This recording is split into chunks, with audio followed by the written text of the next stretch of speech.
As a seasoned veteran in the realm of survival crafting games, with thousands of hours logged and more wooden axes crafted than I can count, I pride myself on knowing my way around this survival genre. Naturally, when I heard about the latest addition to the survival game family, Soulmask, my curiosity was piqued. After spending a considerable amount of time immersed in this world, I am going to share my thought on whether this game is worth your hard-earned money or not.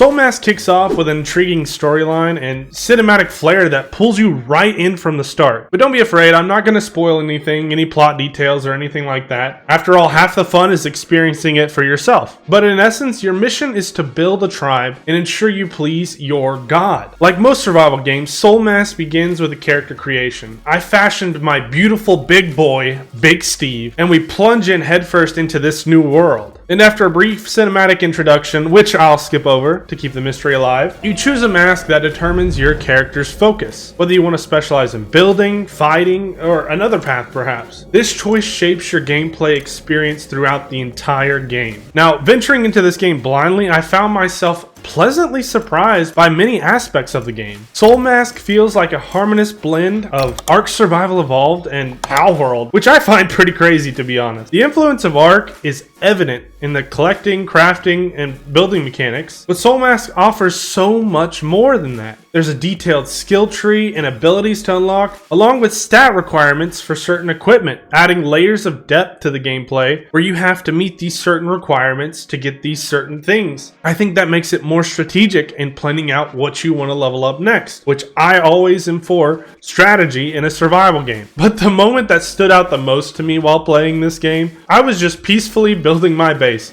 minding my own business, when I heard footsteps running at me. Instinctively, I prepared to run off and battle, only to discover a lone, scared individual waiting for me to ask to join my tribe. This is kind of where the Palworld influence shines through this game. Just like in Palworld, you can assign tribe members to various tasks such as collecting wood, thatch, mining, or cooking, whatever you want to do. You can even direct them to place items in specific locations. So if you want your wood in this chest and you want the stone in this chest, you can determine which chest they put it in, unlike in Palworld, where they just walk around and put it in the closest chest nearby. Additionally, tribe members can follow you around and fight with you in combat. You can give them equipment, you can take their equipment, you can give them armor, you can take their armor. To be honest, making Soulmask feel like an improved version of Ark and Palworld. Not only that, the game also boasts numerous quality of life features that many survival games lack. For example, you can pick up and relocate building pieces